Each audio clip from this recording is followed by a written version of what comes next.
Guys, क्या हाल चाल आप सबके। आशा करता हूँ आप सब बहुत अच्छे होंगे। मेरा नाम पंकज शर्मा है। पास स्टडी ग्रुप में मैं पंकज शर्मा आपका हार्दिक अभिनंदन करता हूँ गाइस। तो जैसा कि अभी सर ने एक लास्ट वीडियो के अंदर आपको बेस्ट स्ट्रेटजी बता दी थी सीजन के लिए, तो उसके बाद मैंने डिसाइड किया कि सर से क्यों ना कुछ गपशप मारे जाए, कुछ मजाक मजाक में सर से कुछ क्वेश्चंस कर लिए जाए, आपकी लाइफ के रिलेटेड, मेरी लाइफ के रिलेटेड। आप सबकी जो क्वेश्चंस है, लिस्ट है, वो मेरे पास बिल्कुल है। मैं अभी आप लोगों को ये क्वेश्चंस बताना शुरू कर दूंगा कि जिन जिन के क्वेश्चंस आए मेरे पास अपने टेस्ट पे है, टैब पे है। तो मैं सौरभ सर को बुलाऊंगा और सबसे पहले उनसे क्वेश्चंस पढ़ना शुरू करते हैं। तो सर आइए, सर वेलकम, आप आइए हमारे चैनल पर। प्लीज़ आप अपने जो एक्सपीरियंस है आप बच्चों को शेयर कीजिए sir, please sir. Thank you एक बार फिर से मुझे यहाँ पर बुलाने के लिए। तो पंकज शर्मा जी का और पासा स्टडी ग्रुप का मैं बहुत बहुत धन्यवाद करता हूँ। सर मेरा पहला सवाल है, अंकित ने सवाल किया है, तो सर आपने एसएससी ही क्यों चुना? देखो, ऐसा है कि मैं ग्रेजुएट हुआ हूँ 2015 में। तो उस टाइम पे जैसे कि आप कभी कभी जैसे कुछ ही चीज़ों से इन्फ्लुएंस हो जाते हैं। जैसे कुछ दिन पहले पबजी आया था, तो बहुत सारे बच्चे उससे इन्फ्लुएंस हो गए, उसको खेलने लगे। तो सेम मेरे साथ भी था। उस टाइम पे एसएससी का बहुत प्रचलन हो गया था कि भाई ऐसे ऐसे हमें सरकारी नौकरी मिलती है, और हमारे यहाँ पे हरियाणा में ऐसा कुछ चलता भी है। इसलिए मैं I was with the flow, तो मैंने एसएससी को चुन लिया और मुझे इंटरेस्टिंग भी लगा ये। Sorry sir, interrupt with you. तो सर मैंने जहाँ तक आपके बारे में पढ़ा है, जितना मैंने आपसे रिसर्च करके पता किया, आपने बीएससी डीयू यूनिवर्सिटी से किया, जो प्रतिष्ठित यूनिवर्सिटी है। तो सर उसके बाद में आपने एमएससी किया, तो सर आप चाहते तो पीएचडी की तरफ जा सकते थे, तो यही फील्ड क्यों सर आपने? देखो, क्या होता है कि हम ऐसी मिडिल क्लास फैमिली से बिलोंग करते हैं जहाँ पे हमें हर चीज़ सिक्योर करके चलनी पड़ती है। आप किसी भी चीज़ की तैयारी में अगर आप इंडल्ज हो जाते हैं और उसके बाद आपको लगता है कि मैं कहीं यहाँ पे फेल हो गया तो मैं क्या करूँगा। इसलिए सबसे पहले मैं अपनी ग्रेजुएशन का बता देता हूँ। बहुत अच्छा पढ़ने के बाद मुझे ग्रेजुएशन में डीयू में एडमिशन मिला, बहुत अच्छे कॉलेज में। कॉलेज का नाम बता देता हूँ क्योंकि मुझे हमेशा गर्व होता है अपने कॉलेज पे। श्री वेंकटेश्वरा कॉलेज है, जिसको इन शॉर्ट वेंकी बोलते हैं, और आप बहुत अच्छे से जानते भी होंगे। नहीं जानते तो आप जाके पता कर सकते हैं। ठीक है, बहुत अच्छा एनवायरनमेंट मिला। और उसके बाद फिर मैं दिल्ली में रहा, तो थोड़ा बहुत मुझे लगा कि एसएससी भी कोई चीज़ है, और ऐसे ऐसे आप बहुत प्रतिष्ठित ऑफिसर बन सकते हैं अच्छे अच्छे डिपार्टमेंट्स में। और फिर वही बात है, फ्लो के साथ ऐसे चलते चलते मैंने अपने अंदर एक बारी कोशिश करके देखा कि ऐसे मैं कुछ कर सकता हूँ, पढ़ सकता हूँ। तो मुझे सिलेबस भी नॉर्मल लगा और थोड़ा पेशेंस मेरे अंदर था ही, तो इस वजह से मैंने सर साक्ष्य क्वेश्चन है कि सर आप बचपन से ही क्रिएटिव रहे हो? तो क्रिएटिविटी का खैर पता नहीं मुझे उनको कैसे पता था, लेकिन ऐसी क्रिएटिविटी कोई बात नहीं है। लेकिन कुछ ऐसी जैसे क्विज वगैरह है, मैं उनमें जाता रहता था। जैसे साइंस से रिलेटेड हो गई, वैसे जीएस में मेरा, मैंने शायद लास्ट वीडियो में बताया, मेरा इंटरेस्ट रहा है। तो मैं काफ़ी लेवल के क्विजेज में जा चुका हूँ। और रही बात क्रिएटिविटी, तो जैसे स्पोर्ट्स में भी मेरा अच्छा इंटरेस्ट रहा है, गिटार विटार बजाने में। तो ये दीज आर द क्रिएटिविटीज जो बंदे के अंदर होनी चाहिए, जो घर कोई जरूरी नहीं कि सेम मेरे जैसी हो, सबकी अलग अलग हो सकती है, लेकिन ये आपका जीवन में मन लगाए रखती हैं, आपको हताश नहीं होने देती। सर अनुराग का अगला सवाल है कि सर आपने आपकी जिंदगी का पहला एग्जाम कौन सा क्लियर किया था? जिंदगी का पहला एग्जाम, और हाउ डू फील, आपने कैसा फील किया उसको करने के बाद? ये मेरा सवाल है। जिंदगी का पहला, वैसे अगर कॉम्पिटिटिव एग्जाम की बात करूं तो 12th क्लास में ही मैंने एनडी का एग्जाम दिया था। यूपीएससी का आपको पता ही, एनडी एग्जाम करवाती है। जब मैं 12th क्लास के स्टार्टिंग में था तब मैंने किया था। उस टाइम पे मेरा नहीं हुआ था क्लियर, लेकिन सेकंड टाइम फिर मुझे लगा कि मुझे करना है, तो मैंने काफ़ी मेहनत की और मैंने एग्ज़ाम दिया और एग्ज़ाम क्लियर भी हुआ। और उस टाइम पे मतलब मन के अंदर था कि हाँ भाई मैं ये एग्ज़ाम करूँ और मैं ऐसे आर्मी में ऑफिसर बनूँ। तो वो मैंने एग्ज़ाम क्लियर किया, बहुत अच्छा लगा, बहुत खुशी हुई थी उस टाइम। सर अगला क्वेश्चन सागर का है कि सर डिप्रेशन से कैसे बचा जाए? देखो, डिप्रेशन से सबसे पहली बात है, आप अपने आप को डिप्रेशन में ना आने दें, वही डिप्रेशन से बहुत अच्छा बचाव है। डिप्रेशन से कैसे, सॉरी, डिप्रेशन से आने से कैसे बचें, वो ये है कि जब भी कभी आपको ऐसा लगने लगे तो कोई ज़रूरी नहीं है आप अपनी पढ़ाई हो या किसी भी वजह से आप डिप्रेशन में आ रहे हो, तो अपना दिमाग का जो फोकस है वो हटा के किसी दूसरी चीज में लगा दें जिसमें आपको मजा आता है, अच्छी चीज में मजा आता है। इट डजंट मीन कि आपको दारू पीना अच्छा लगता है, मतलब बहुत गंदी बात, आप उसी में अपने आप को इन्वॉल्व कर लो, नहीं, ये बात नहीं है। अच्छा, जैसे कि आपको मूवी देखना पसंद है तो मूवी देखो कुछ दिन, 1 2 3 दिन 4 दिन मूवी देखो, ठीक है। आपको कुछ और खेलना अच्छा लगता है, गेम खेलना अच्छा लगता है, तो आप उसमें इंडल्ज रहो, और डिप्रेशन के जो इनिशियल फेज है वो वहीं खत्म हो जाएगा, फिर से आप एक नई एनर्जी के साथ अपनी चीज की शुरुआत कर सकते हो। सर बंधु का अगला सवाल आपसे ये है कि आपने जो भी बुक्स हैं वो कौन सी परचेज की और कौन सी एसएससी के पर्सपेक्टिव आपने पढ़ा? उस टाइम पे बुक्स का तो मैं ये बता देता हूँ, स्टार्टिंग में नीतू मैम का इंग्लिश की कोई बुक किसी ने मुझे रिकमेंड की थी कि भाई ऐसे ऐसे आपको पढ़ लेनी चाहिए, इसमें जो एंटोनियम सिनोनियम मीडियम फ्रेज वगैरह है, ये इंग्लिश के लिए बताया था, मैंने काफ़ी अच्छे से पढ़ी। फिर मैं बाद में खुद के लिए अलग से अलग अलग सोर्सेज से इंटरनेट से उठा के अपनी तैयारी की है। मैथ्स के लिए किरण की बुक थी, वही लास्ट ईयर के क्वेश्चन सॉल्व करते थे, और वीडियो वगैरह कभी कभी किसी दोस्त से सीख लिया। वीडियो तो उस टाइम पे इतना खास प्रचलन में था, वो जियो के आने के बाद हुआ था 2016 के बाद, लेकिन उस टाइम पे मैं ये दोस्तों से सीख लिया कि यार मुझे भी सिखा दे ट्रिक्स क्या होती है। ऐसे थोड़ा मेरा ज़्यादा जो मेरी स्टार्टिंग रही है वो ऐसी रही है, किसी से पूछ पूछ के मांग मांग के काम चलाया मैंने। बाकी ऐसे कोई पर्सनली मैं कोई बुक पे ज़्यादा ध्यान नहीं दिया। सर अगला क्वेश्चन विनय का है, वो आपसे जानना चाहते हैं कि सर जो बुक्स, मतलब बुक्स अच्छी रहेंगी या सर पीडीएफ मैथ्स के लिए अच्छी रहेंगी, जो 17 18 19 20 के अंदर क्वेश्चंस पूछे गए हैं उसके कंपैरिजन में? ये सर मेरा भी सवाल है बच्चों से, और मेरा भी आपसे ये सवाल है कि सर कौन सी अच्छी रहती है सर? देखो, बुक्स अच्छी रहती है या फिर पीडीएफ अच्छी रहती है? क्या होता है कि पहले बुक्स पढ़ा करते थे कि इंटरनेट वगैरह इतना था नहीं, बच्चों के पास बहुत लिमिटेड मिलता था, उसमें बच्चे डरते रहते थे, तो पीडीएफ वगैरह का पहले इतना खेल नहीं था। आजकल क्या है कि हर चीज़ सब कुछ ऑनलाइन है, आपको हर चीज़ पीडीएफ वगैरह में मिल रही है, तो आप क्या कर सकते हैं, पीडीएफ वगैरह से पढ़ सकते हैं, बहुत अच्छा रहेगा। और आपको लास्ट ईयर के क्वेश्चंस करने हैं, अभी मैंने लास्ट वीडियो में बताया था, तो लास्ट ईयर के क्वेश्चंस करने हैं तो आप पीडीएफ से ही देख के करें, ठीक है। और बुक्स है, अगर बुक्स भी हैं तो आप बुक्स से भी पढ़ सकते हैं, बहुत अच्छी बात है, लेकिन इट डजंट मीन कि आप पीडीएफ वगैरह से नहीं पढ़ सकते, वहां से ही पढ़ सकते हैं, बहुत अच्छा रहेगा। स्नेहा का अगला सवाल है सर कि जब मैं एग्जाम में बैठती हूँ तो सर पहली 5 मिनट और लास्ट की 5 मिनट का हमें पता ही नहीं चलता कि कैसे, सर ये सबके साथ बनता है कि पहली 5 मिनट का पता ही नहीं चलता, क्योंकि एग्जाम खुलता है फिर दिमाग में एक अलग सा प्रेशर्स बन जाता है कि एग्जाम को क्वालिफाई भी करना, रेटी प्लस आज के टाइम पे आते हैं तो भी CHSL के अंदर भी सिलेक्शन नहीं होता है, तो सर कैसे एग्जाम में कौन सा पोर्शन पहले सोल्व किया जाए और कौन सा नहीं? क्या है कि पहले इतना सफिशिएंट थोड़ा टाइम होता था कि भाई बच्चा है ना एग्जाम को सॉल्व कर सके, लेकिन अब जैसे एसएससी ने हर एग्जाम के लिए 60 मिनट कर दिए हैं तो बहुत मुश्किल है। सीरियसली मैं खुद बोलता हूँ, मेरा पर्सनल एक्सपीरियंस, बहुत मुश्किल है 60 मिनट में 100 क्वेश्चन करना, जिसमें से 25 मैथ्स और रीजनिंग के भी हैं। और लेकिन फिर भी आप एक तय तरीके से अगर आगे बढ़ेंगे, अपने आप एक फिक्स तरीका कर ले, बाद में चेंज मत करें, उसी पैटर्न से आप हमेशा कोशिश करें तो फायदेमंद है। वो क्या है, सबसे पहले मैं जो करता था वो बता देता हूँ, आप भी वो ट्राई कर सकते हैं।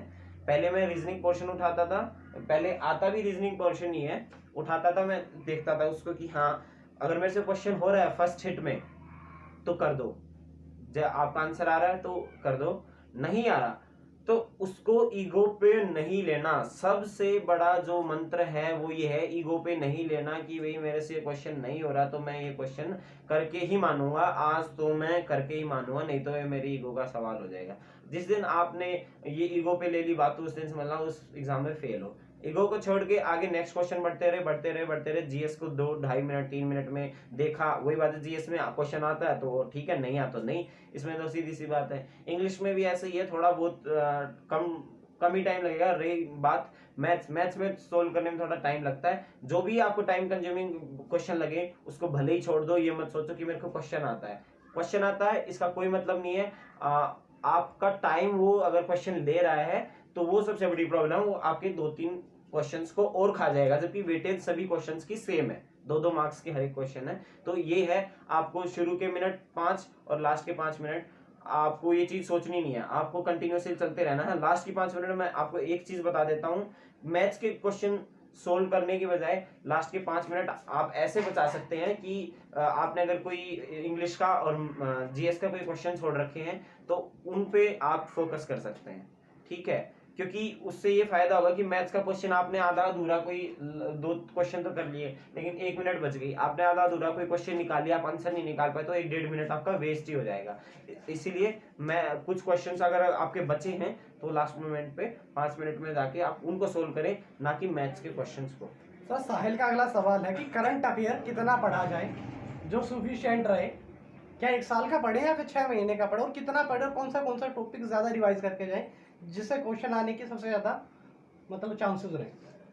जनरली जहाँ तक मैंने देखा है, बहुत सारे बच्चे जो तैयारी करते हैं वो क्या करते हैं कि भाई करंट अफेयर्स, मतलब जब भी उन्होंने तैयारी शुरू की होती है बैठ जाएंगे उठा के करंट अफेयर्स तैयार करेंगे, ये लिख लेंगे, ये कर लेंगे, वो 5 दिन चलता है, उसके बाद वो सब फेल, कुछ नहीं करते वो। आपको क्या करना है, करंट अफेयर्स जो जीएस में है आजकल काफी अच्छा पोर्शन कवर करने लग गया है, तो आपको सिर्फ जैसे एग्जाम है, आपको लग रहा है कि आपका एग्जाम मान लो मैं फॉर एग्जाम्पल अक्टूबर के महीने में है, तो आप सितंबर के महीने में सितंबर या अगस्त के महीने में आप ऐसे पिछले 1 साल के, देखो ज्यादा तो नहीं बोलूंगा मैं, जैसे सितंबर अगस्त में आपने पढ़ना शुरू किया है तो आप जुलाई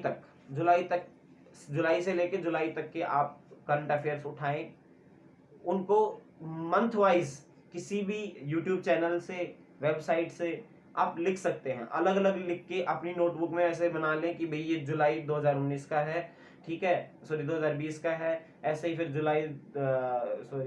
अगस्त 2020 का है, सितंबर 2020 का, ऐसे अलग अलग बना के लिख लें। लेकिन एक चीज और, आपके अंदर इतनी कॉमन सेंस होनी चाहिए कि आपको पता चले कि ये क्वेश्चन मेरा नोट करने लायक है या नहीं है।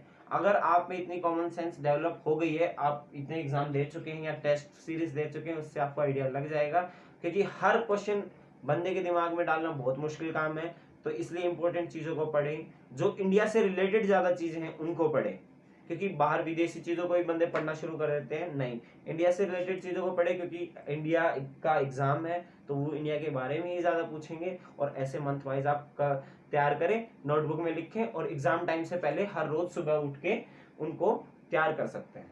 सर अनु पूछ रही है कि जो मेंटल डिप्रेशन हो जाता है लॉकडाउन की वजह से सर, तो उससे क्या होता है कि सर पेपर्स डिले पे डिले होते जा रहे हैं, तो सर उसमें क्या करें घर पर, ये सवाल सबके जहन में है सर, क्योंकि अभी लॉकडाउन बढ़ता जा रहा है, एग्जाम हो नहीं है, जैसे रेलवे ने 3 साल खा चुका है बच्चों के, ग्रुप डी 3 साल खा चुका है, एसएससी का तो पता ही 18 वाला आपका भी सिलेक्शन आपको पता है सर 21 के अंदर हो रहा है, तो जबकि एग्जाम तो 1 साल के अंदर क्वालिफाई करा देना चाहिए एसएससी को या फिर रेलवे को। इतनी देर से घर वाले भी पेशेंस नहीं रखते हैं, घर वालों को तो 1 साल में तैयारी और 1 साल में ज्वाइनिंग तक चाहिए है, तो सर उसमें बच्चे स्टेट में मेंटली हरासमेंट हो रहा है बच्चों का, मेंटली मतलब पूरे डिप्रेस जा रहे हैं, तो सर वो क्या करें। देखिए इसमें हम अगर एग्जाम नहीं हो रहे इसमें तो हम कुछ नहीं कर सकते, हम हमारे हाथ में जो चीज़ें वो कर सकते हैं, ठीक है। बाकी एक तो चलो मैं ये पर्सनली आपको चीज़ बता देता हूँ, आप किसी भी चीज़ की तैयारी कर रहे हैं, अगर किसी दूसरे स्टूडेंट के साथ गलत हो रहा है और वो लोग सरकार के खिलाफ आवाज़ उठा रहे हैं या कुछ भी उठा रहे हैं, तो आप लोग उनका साथ दीजिए, कल को आपको अगर किस प्रॉब्लम होगी तो वो आपका साथ देंगे, ठीक है। सिस्टम ऐसे ही अच्छा होता है, ठीक है, कोई भी प्रॉब्लम है। और रही बात जो हमारे हाथ की बात है, लॉकडाउन चल रहा है, बच्चों के एग्जाम नहीं हो रहे, तो उसमें सिंपल सी बात है, बहुत सारे घर वालों की तरफ से ही प्रेशर होता है, भाई आप अपने घर के कंडीशन के अनुसार वर्क कीजिए। क्यों मैं ऐसा क्यों कह रहा हूँ, कईयों के घर में ऐसा भी है कि घर वाले बोलते जरूर हैं लेकिन वो दिल से चाहते नहीं कि भाई बच्चा हमारा बाहर जाके कुछ ऐसे कमाए और परेशान हो, प्रॉब्लम में आए, वो बोल देते हैं। क्यों? क्योंकि ऑब्वियसली वो भी परेशान होते हैं, लेकिन फिर भी उनका मन रहता है कि चल कोई बात नहीं, घर पे रह के अगर वो पढ़ रहा है, अगर आप पढ़ोगे तो आपके घर वाले आपको ज्यादा नहीं बोलेंगे, बोलते रहेंगे बीच में, आपको दिल पे नहीं लेना है, क्योंकि वो परेशान है, वो किसको बोलेंगे, वो आपको ही बोलेंगे। लेकिन इस चीज का क्या मतलब बनता है कि आपको पढ़ के दिखाना है, उनको पढ़ते रहना है, आपको फ्लो बनाए रखना है। फ्लो बनाए रखोगे, इससे दोनों को फायदा होगा, आपके पेरेंट्स को ये फायदा होगा, उनके मन को शांति मिलेगी कि भाई मेरा जो बेटा है या बेटी है, हम जिस पे खर्च कर रहे हैं इतना, तो वो हमें कुछ एटलीस्ट ट्राई कर रहा हूँ अपनी तरफ से, और जब एग्जाम होगा तो उसमें वो आउटपुट भी दिखाएगा। आपको क्या फायदा होगा पढ़ाई का, रेगुलर पढ़ाई करने का, आपकी रेगुलरिटी नहीं छूटेगी। एग्जाम आएगा तो आप अपनी तैयारी को बिल्कुल हाई लेवल पे ले जा सकेंगे, और एग्जाम आपका क्लियर हो जाएगा तो उसका भी आपको फल मिलेगा। तो इससे आप ऐसे टैकल कर सकते हैं। अगला सवाल सर मोहित का है। मोहित जानना चाहते हैं सर सीईटी का जो बेनिफिट और मतलब सर हानि क्या है? सीईटी का देखो बेनिफिट ये है, आपको बार बार फीस नहीं भरनी पड़ेगी किसी एग्जाम की, बार बार किसी फॉर्म का ध्यान नहीं रखना पड़ेगा, फॉर्म भरने का टाइम वेस्ट नहीं होगा, माइंड पे ये नहीं रहेगा आज मेरे को ये एग्जाम देना, कल मेरे को वो देना है। टायर 1 है, अब उसका टायर 2 आ गया, इधर टायर 3 आ गया, किसी का टायर 1 आ गया। तो ये चीज का फायदा है कि आप एटलीस्ट एक जो स्टार्टिंग का फेज है रेलवे, बैंकिंग, एसएससी का टायर 1 वो आपका इकट्ठा हो रहा है। उसके बाद बंदा अपने अकॉर्डिंगली उसको लग रहा है कि अगर बैंकिंग की तैयारी मैं इजीली कर सकता हूँ, उसकी ज्वाइनिंग जल्दी आ सकती है और मैं बहुत अच्छा परफॉर्म करके नौकरी जल्दी से जल्दी ले सकता हूँ, तो वहां जा सकता है। किसी का इंटरेस्ट ये है कि मेरे को तो भाई एसएससी से रिलेटेड मेरे को चाहिए, अच्छा ऑफिसर बनना, अच्छा डिपार्टमेंट चाहिए, तो वहां जा सकता है। किसी को लग रहा है कि हाँ रेलवे मेरे घर के पास पोस्टिंग मिल सकती है, सबके अलग अलग रीजंस हैं, वो उसी की पर्टिकुलर तैयारी करके कर सकता है। और नुकसान देखो ये है कि कई बार बच्चे, जैसे पहला एग्जाम है उसमें किसी का कोई एग्जाम नहीं दे पाया, अच्छे से नहीं दे पाया, तैयारी नहीं कर पाया, तो वो एग्जाम मुझे लगता है फिर नेक्स्ट ईयर पे बात चली जाती है। ठीक है, तो हर साल होगा वैसे, इसके ज्यादा फायदा ही है, वो सोच समझ के सरकार ने लेके आई है, तो बहुत अच्छी बात सर है। मेरा अगला सवाल श्रेया ने किया है। तो सर ये जो कह रही है लड़की, ये कह रही है सर जो 12th बेस पे एग्जाम हो रहा सीटी बेस पे, तो सर वो तो कॉमन में ही आ जाएगा, तो उसके लिए क्या पर्टिकुलरली कोई अलग से एग्जाम होगा पास करने के बाद, या फिर डिस्ट्रक्टिव देने को मिलेगा सबको जो सीएचएसएल लेवल का है सर? नहीं, ये अभी इन्होंने क्लियर नहीं किया है, बाकी हर लेवल का बिल्कुल अलग एग्जाम होगा। जैसे कि आपका दूसरे डिपार्टमेंट्स में होता है, रेलवेज में होता है, अभी रेलवेज में जैसे एनटीपीसी है, तो एनटीपीसी में क्या होता है 12th लेवल पे भी आपकी पोस्ट हैं, ग्रेजुएशन लेवल पे भी पोस्ट हैं, तो वो पहला पेपर तो उन्होंने सेम लिया है। ठीक है, क्योंकि वो 10th तक का सिलेबस आता है, आपको पता है 12th वाला भी 10th पढ़ के आया है, ग्रेजुएशन वाला भी 10th पढ़ के आया, तो इसमें कोई फर्क नहीं है। फर्क पड़ेगा आगे, वो फिर आगे का एग्जाम अलग कर देंगे। ऐसे ही सीईटी में भी मुझे लगता है ऐसे होगा, बाकी उनकी स्ट्रेटेजी वो जाने, जब इम्प्लीमेंट होगा तो पता चलेगा। सर तुषार का अगला सवाल है, क्या सीजीएल टाइम पे हो पाएगा? सीरियल देखो, ये फिर से वही बात आ गई, हमारे हाथ की बात नहीं है। आजकल के हालात आप सब देख रहे हैं, जान ज्यादा जरूरी है। अभी गवर्नमेंट ने जैसे 12th का आपको पता होगा कि सीबीएसई बोर्ड और बाकी स्टेट बोर्ड्स के भी एग्जाम कैंसिल हो रहे हैं, तो आप देख सकते हैं हमारे हाथ की बात नहीं है, और अगर सिचुएशन ठीक रही तो मुझे लगता है कि जरूर एग्जाम टाइम पे हो पाएगा। सर अगला सवाल, सर अगला सवाल है श्रुति का। श्रुति जानना चाहती हैं कि सर जो भी एग्जाम देने जाते हैं बच्चे 30 लाख के अंदर, सर जो भी कम सेलेक्ट होते हैं तो कट ऑफ इतनी हाई क्यों जाती है सर? इतने बच्चे क्या सारे ही मतलब वो इतने अटेम्प्ट कर पाते हैं सर? इसके अंदर भी जो हैकिंग वगैरह इनका कुछ पार्शियलिटी रोल है, तो क्या सर इसके लिए एसएससी को जिम्मेदार ठहराया जा सकता है? देखो, हर जगह हर चीज का फर्क पड़ता है इसमें। कुछ आप बोल सकते हैं, बच्चे इतने ज़्यादा अवेयर हो चुके हैं, टेक्नोलॉजी का इतना फ़ायदा मिला है, वो हर फॉर्म के बारे में अवेयर हैं और अपनी तैयारी भी पुख्ता कर रहे हैं, अलग अलग चैनल्स को फॉलो कर रहे हैं, अपनी तैयारी कर रहे हैं। उनको बेरोज़गारी भी बहुत ज़्यादा है, कंपटीशन इसीलिए बढ़ रहा है, और ऊपर से फिर जनरल की कट ऑफ बढ़ना ये भी है कि 60% रिजर्व सीट्स है, तो 40% के लिए सब लड़ रहे हैं, तो ऑब्वियसली कट ऑफ हाई भी जाएगी। ऊपर से एसएससी भी ऐसा है कि बहुत सारे कभी एग्जाम्स का लेवल नीचे गिरा देता है, कभी किसी का उठा देता है, उससे मतलब ऐसा इनकन्सिस्टेंसी बनी रहती है कि कभी कभार बंदों का जो मनोबल है वो टूट जाता है, और कुछ बच्चे इस चीज का फायदा उठा लेते हैं और फिर कट ऑफ फिर से हाई चली जाती है। तो ये इनकन्सिस्टेंसी एसएससी की भी है। अगला सवाल सर नवीन का है। उन्होंने सीजीएल 19 दिया था, 18 तारीख वाली की शिफ्ट थी सर। उनका रो मार्क्स भी काफ़ी अच्छे हैं, तो भी लिस्ट पे नाम नहीं है सर 18 तारीख वाली, जो कि कह रहे हैं कि गड़बड़ हुई है। क्या सर आप मानते हो कि गड़बड़ हुई है? फिर नॉर्मलाइजेशन क्या इतनी कम कर दी गई है 16 या 15 वालों की इतनी हाई कर दी गई है? आपका क्या विचार है सर इस पर? ऑब्वियसली ये मुद्दा है और मुझे लगता है ये मुद्दा उठना चाहिए, और जो बच्चों के साथ बुरा हुआ है, गलत हुआ है, उनको दोबारा मौका मिलना चाहिए। और जैसे कि अभी कुछ दिन पहले इस बारे में प्रोटेस्ट उठाया गया था, लेकिन फिर उन लोगों ने ये प्रोटेस्ट जो उठाया था वो अपने कोर्स बेचने के लिए, अटेंशन पाने के लिए शुरू किया था, लेकिन अभी उस प्रोटेस्ट का कुछ भी अता पता नहीं है। लेकिन वो प्रोटेस्ट, ये जो मुद्दे उठाए थे बिल्कुल सही थे कि आपको एक दिन में ही सीजीएल का मेंस करवाना चाहिए, ताकि बच्चे का सामने पेपर आए, जितने भी क्वालिफाइड बच्चे हैं सेम आए, चाहे वो आसान आए चाहे मुश्किल आए, तो नॉर्मलाइजेशन का सिस्टम खत्म हो जाए।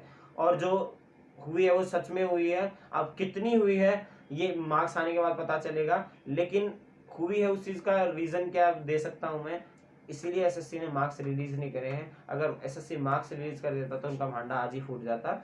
अब वो क्या कर रहे हैं, टायर 3 आने के रिजल्ट आने के बाद बोल रहे हैं कि हम मार्क्स रिलीज करेंगे, उनको पता है उसके बाद रिलीज करेंगे, बच्चे 2 दिन हाई तौबा मचाएंगे, और फिर मान लो बाई चांस कोई कोर्ट में भी जाएगा तो कोर्ट में उनकी फिर से ये दलील होगी कि हमने ऑलमोस्ट सारा प्रोसेस कंप्लीट कर लिया है, तो आप प्लीज इसको कैंसिल ना करें, हमें दोबारा करवाना पड़ेगा, बहुत सारे बच्चों का भविष्य खतरे में आ जाएगा। ऐसा बोल के वो हर बार का उनका हो गया है, और बहुत सारे अनडिजर्व बच्चे अंदर आ जाएंगे और डिजर्व बच्चे बाहर चले जाएंगे। इसीलिए फिर से मैं आपको ये चीज बोलना चाह रहा हूँ कि अगर कोई प्रोटेस्ट होता है, कुछ भी ऐसी चीज होती है, तो आपको ये नहीं समझना कि मैं उसमें इन्वॉल्व नहीं हूँ।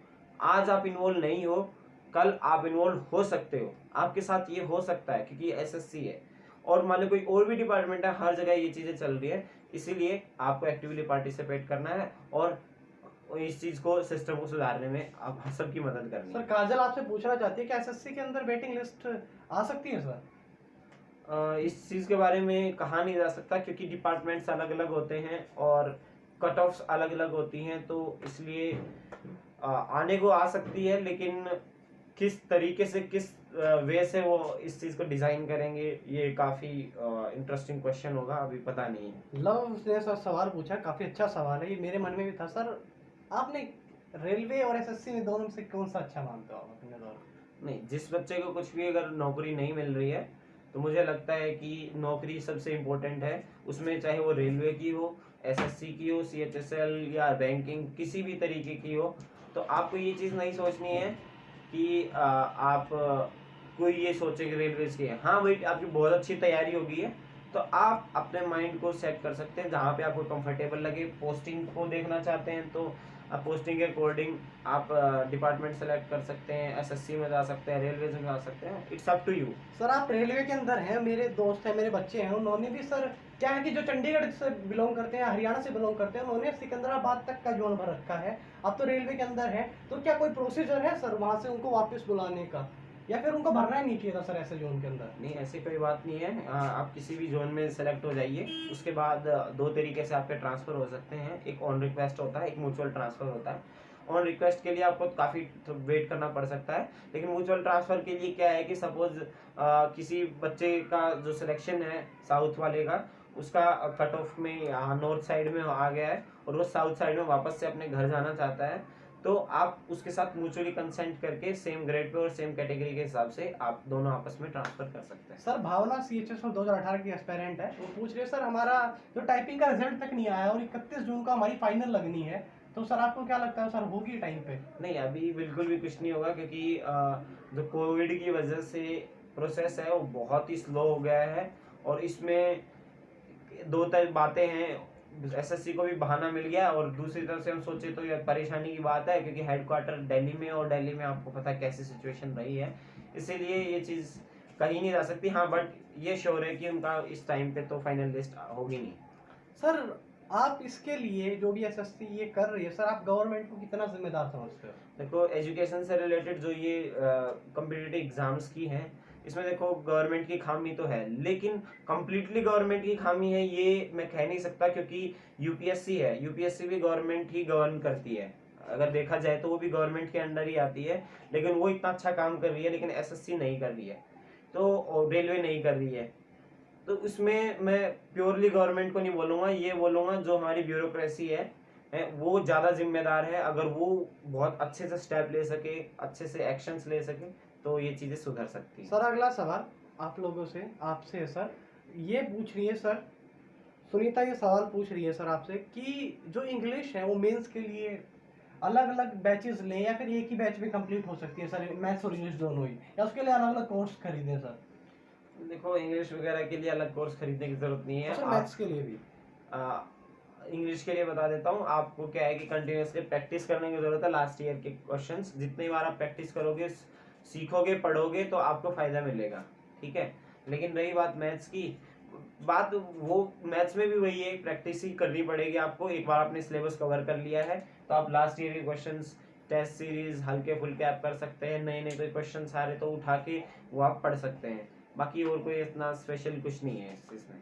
सर जो एसएससी है, अब आप सीईटी के अंडर आ जाएगी, तो सर क्या आपको लगता है सर ये स्मूथली काम करेगा? सीईटी का इम्प्लीमेशन है वो स्मूथली काम करेगा और टाइम टू टाइम? ये तो टाइम ही बताएगा, ये हम अभी कुछ नहीं कह सकते। कुछ सोच के उन्होंने किया है तो शायद 1-2 साल इस चीज़ को सही से इम्प्लीमेंट करने में लग सकता है। सर देखिए, एक बच्चा है सर, वो सवाल पूछ रहा है कि सीजीएल मेंस के अंदर अर्थमेटिक का वेटेज ज्यादा रहता है या फिर एडवांस का वेटेज ज्यादा रहता है? ये फिर से वही बात हो गई, ये हमारे हाथ की बात नहीं है। हम सिर्फ उसी बात में काम कर सकते हैं जो हमारे हाथ की बात है, क्योंकि एसएससी को डिसाइड करना है कि कौन सा क्वेश्चन ज़्यादा देना, कौन सा कम। सिलेबस में दोनों है तो वो अपने अकॉर्डिंगली कुछ भी कर सकते हैं। सर अगला क्वेश्चन है कि सर जो डीआई है वो कितना मतलब कितना इम्पोर्टेंट है सर? ऑब्वियसली देखो, हर मार्क, एक एक नंबर आपके लिए बहुत इंपॉर्टेंट है। चाहे वो तो डीआई 5 मार्क का है, चाहे 10 का है, 20 का है, वो इम्पोर्टेंट है। तो इसके लिए आपको उसको बिल्कुल इग्नोर करके नहीं चलना, उसकी भी कहीं ना कहीं प्रैक्टिस जरूर करनी है। तो सर आपको एक क्वेश्चन हो रहा है, जो सर आपका सिलेक्शन हुआ है जिसके अंदर सीजीएल 2018 के अंदर, सर आपको क्या लगता है ज्वाइनिंग कब तक देंगे ये लोग? हर डिपार्टमेंट की अलग अलग होती है, लेकिन अभी जहाँ तक मुझे लगता है जो नॉर्थ साइड के बच्चे होते हैं, जैसे हमारे हरियाणा, पंजाब, यूपी, बिहार और दिल्ली के हैं, राजस्थान, तो वो लोग ज़्यादा भरते हैं, वो ज़्यादा सिलेक्शन भी पाते हैं। तो नॉर्दर्न रीजन पे काफ़ी जो है प्रेशर है वो बना रहता है, इसलिए नॉर्दर्न रीजन इन चीज़ों में पीछे रह जाता है।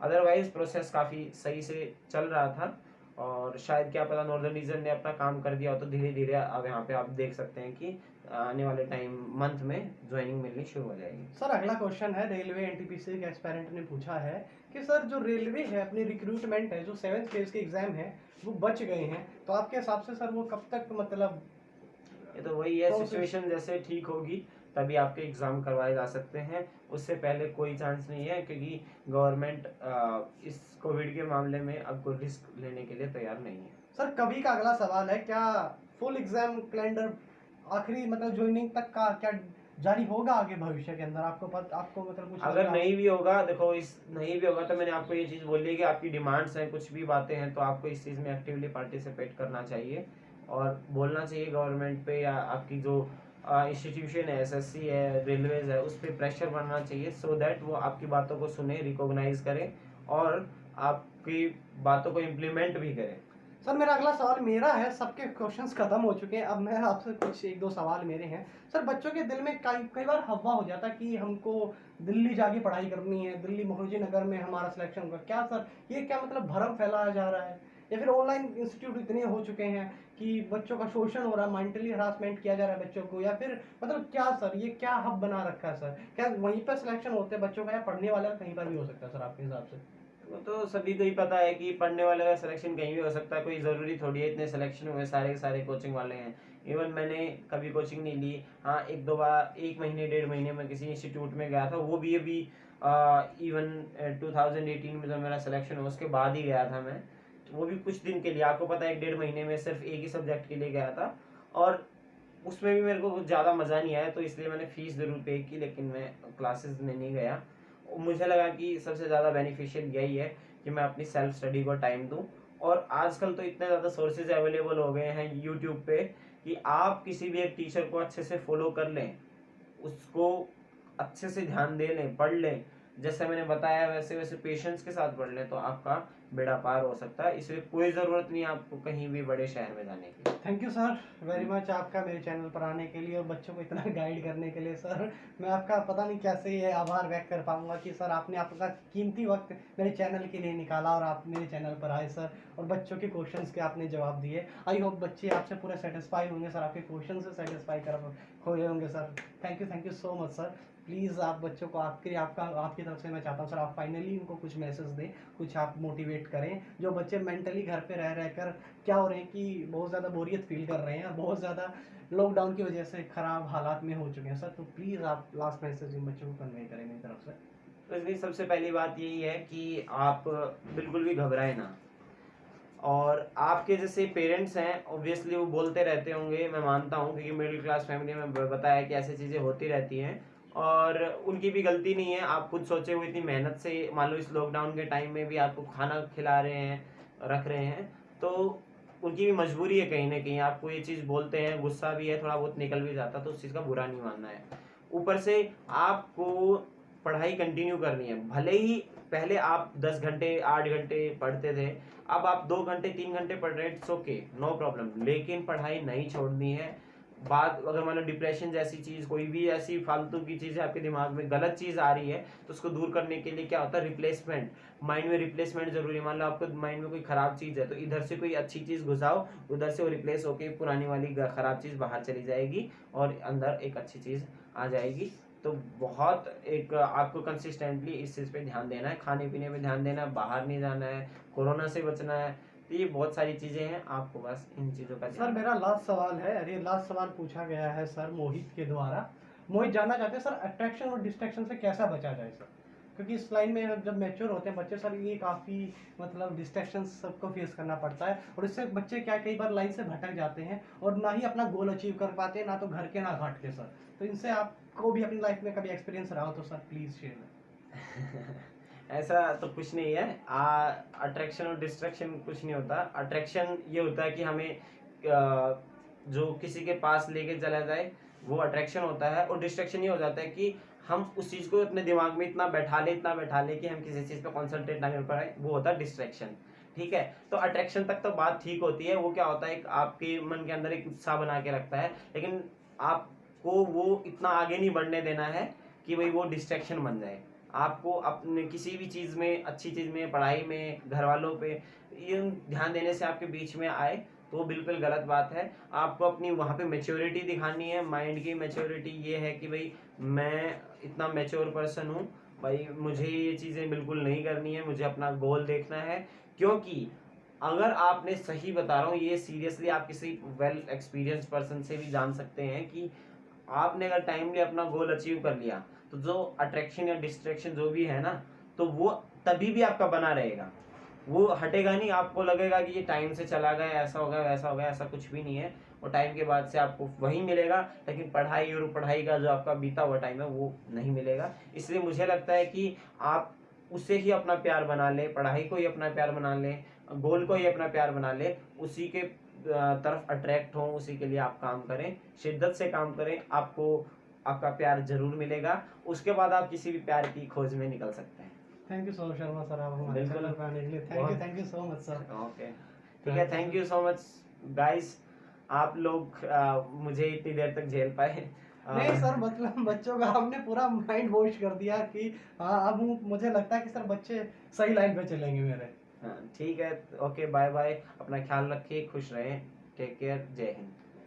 तो गाइस ये थे सौरभ शर्मा सर, जिन्होंने अपनी लाइफ में की गई थोड़ी बहुत अचीवमेंट थी आप लोगों को बताई, अपनी लाइफ में उन्होंने कैसे उन सब चीज़ों को फेस किया और कैसे उन सब चीज़ों से बचे और कैसे अपनी सक्सेस को अचीव किया। तो गाइस आप अपनी लाइफ में ऐसे ही इंसान से इंस्पिरेशंस ले सकते हो, प्रेरणा ले सकते हो जिस इंसान ने कुछ किया अपनी लाइफ में। Saurabh Sharma sir middle class family से हैं एक बिल्कुल, और उन्होंने अपनी स्टैंड अपने लिए खुद बनाया। तो गाइस इस वीडियो में इतना ही था। गाइस चैनल को लाइक कीजिए, शेयर कीजिए, सब्सक्राइब कीजिए। आपका अपना चैनल है पासो स्टडी। बाय गाइस, घर पे रहिए, सेफ रहिए, जय हिंद, जय भारत।